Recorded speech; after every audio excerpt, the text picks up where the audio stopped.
Hey, this is Lotus Comics Press. I'm here live at Texas Frightmare Weekend with Edwin Neal. He's famous for Texas Chainsaw Massacre, to get that right. And he's also famous for being the voice of Dr. Robotnik of Sonic. Dr. Robotnik. Which is awesome. Not to mention, you were on DC Universe for doing the voices of Harvey Dent, Harvey Bullock, and Killer Croc. And one other guy I can never remember. Two-Face. Yeah. I mean, Harvey Dent slash Two-Face right. slash... They're a lot of fun to do. I mean, that's an amazing... You were doing the Killer Croc impression when we first met. The kids love that. And the adults too, I guess. Yeah. I mean, can you maybe do one of your impressions for us? Oh, Killer Croc is really wonderful. Dude. Strangers have the best candy. That's amazing. And then, see, that's something I can't do. The impressionary. Well, this is my real voice, but they won't let me use it. Because we're like making a horror movie, and they go, I'm going to kill you. And they go, cut. You do that Croc thing. See, that's something I can't do. Like, I would love to do, like, voiceover kind of stuff and, voice impressions, but I'm just not very good. I'm not very talented in that area. Now, I know you don't have a lot of time, but we wanted to ask you, doing Texas Chainsaw Massacre, did you have a favorite experience or a favorite moment during filming while you actually filmed it? Well, funny you should ask. This is the infamous dinner scene, as it's known in horror circles. We were shooting for like 28 solid hours because we had to get the equipment back. Right. Couldn't afford another day rental, so we had to shoot all night. And the windows are taped shut because we couldn't have the light coming and going, as it will do. And so we had to be terminal night, so there's no air coming into the room. What? And it was fun. I moved troops in Vietnam through triple canopy jungle easier than shooting that scene. We were like, and this, see the chicken? Can you see the chicken? The chicken head is real. The chicken feet are real. Wow. The wonderful scene designer, Robert Burns, did not have a lot of experience in film work. Okay. And he thought, hey, you know what? It'd be really cool. I'll nail a real chicken head to a board and nail the feet to a board and put it on the table as a centerpiece for this wacko family. We thought, and we all went, hey, that's a great idea. I like it. What we didn't count on was, with the windows being closed and no air in the room, the chicken decomposed at an accelerated rate. Oh, no. At an accelerated rate. So the smell was coming this way and coming off, and so we're all like, doing this, and you can hear Hooper on the other side of the camera going, wow, Ed's doing swell. He's really on it tonight. And we were like, blah, blah, blah. Wow, he's so into the character. See, for 28 hours. I don't know. I would say, because I watched Sonic and you doing the voice of Dr. Robotnik. Dr. Robotnik. And I saw Texas Chainsaw Massacre. You did an amazing job in that. With the new film students that are just now coming in with, being in college and wanting to get their names out there and wanting to actually publish something that's a real kind of thing in the whether it's in the horror industry or whether it's actually in the movie industry itself. Right. Like, would you have any advice to offer them? It's so weird. I usually tell kids, if you want to go to film school and that's all you want to do, that's great. But if you just go get on a crew, even if you pay them, you will learn more in 6 days than you will in 6 months of film school. I would agree with that. Because you're doing a real job, and you're doing it quickly, and you're doing it under stress, and you're doing it, with people telling you what to do, and sometimes asking you what to do. You'll learn I think you learn a lot more than film school. Film school has its own place. It has a place of teaching you structure and teaching you development, And so, well, maybe I should just do both. And I go, that would probably be best. But if you can work it out, go get on a crew. I don't care whether it's for a commercial or for, an industrial film. Don't sneeze at those, because you're doing some of the same jobs.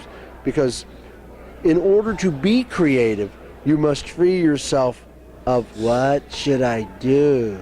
You know, but if you already know how to solve a lot of mediocre problems, then you're free to go do the creative end of it. See, I would agree with that logic because, I mean, you know, school only goes so far because it does teach you structure. Right. Without the life experience of actually going out there, you're right.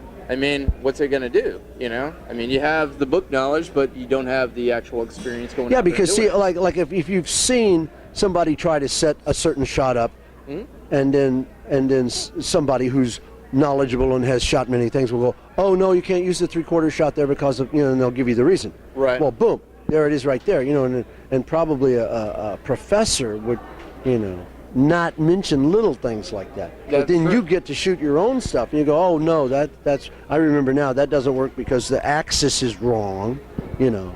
Right, and there's a lot of kind of technical kind of stuff to that. There is. But on the other hand, there's a lot of freestyle kind of films out there that are equally successful as, you know, the structured kind of films. Oh yeah, oh yeah. You know, I mean the kind of grindhouse, kind of shaky camera kind of thing going on. You know. I just find it amazing that with today's technology, you can get away with so much more than you could in the old days. See, I would agree. You know, Yeah, but you can't, totally. Now you can hide it. You can fix it. You couldn't do it in the old days because there it was. Now you just go, and you can digitally remove it. You can digitally alter it. You can digitally erase it. You know, it's just so and if you've grown up with that kind of technology, as many of the young film students have, you're like way ahead of the game. They can do stuff now in 9 minutes that it used to take us 2.5 hours to shoot. I believe it. Oh, it's absolutely true. Like, boom, done. Yeah. We're like, wow. We wouldn't have had even the lighting done by now. They go, oh, we can dial that up in the computer. Yeah. That makes sense. Yeah. How did you actually get into film and all of that stuff? I took a left at Cahuenga. No. I was a serious lesbian, a thespian, and I was doing stage work at the University of Texas. Okay. And I was doing stage plays like Molière and Shakespeare and, you know, musicals, you know, and Broadway musicals.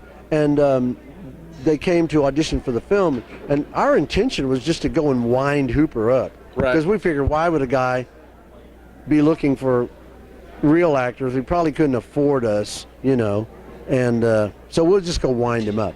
So when he said, can you be weird? All my friends went to the floor and laughed in the audition and said, can he be weird? He's your guy. So I did a audition based on my paranoid schizophrenic nephew, who's for real. And I just did all the stuff that he does, just trying to wind Hooper up. And I thought, well, that's the end of that. Get him out of here. 2 days later, here comes Kim Hinkle, the screenwriter, and says, we'd really like you to be in this film. I went, oh, dear. So we did it, thinking that nobody's ever going to see us. Right. You know, nobody will ever see this movie. It's so horrible. The script is like, The rest is history. See, that's awesome. I have a lot of respect with the films that you actually get yourself into, whether it's been the DC Universe, whether it's been Sonic the Hedgehog, whether it's been Texas Frightmare Weekend, and coming down here doing Texas Chainsaw Massacre.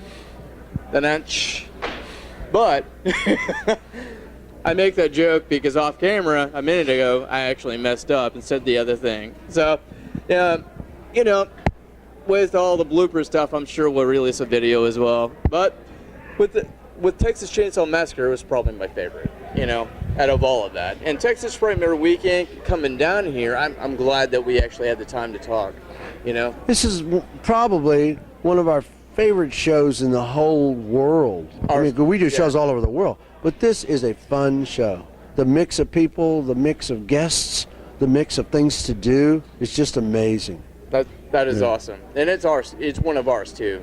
Yeah. It's one of our favorite conventions we do all year round. Is there a website that we can go to help? I think you can find me on Facebook at Edwin, realhitchhiker.com. I think that's it. All right. You'll find me. It's that silly guy posting silly photos all the time. Absolutely. Come check out Edwin, Neal. He's amazing at what he does, whether it's voiceovers, killer scary movies, or much, much more as far as anything else he's ever gotten himself into. Anything that he's done acting-wise is absolutely amazing, guys. Come check him out, and we'll have all the information down below. Come check us out at lotuscomics.com, and we'll see you here real soon. Thank you. Bye-bye.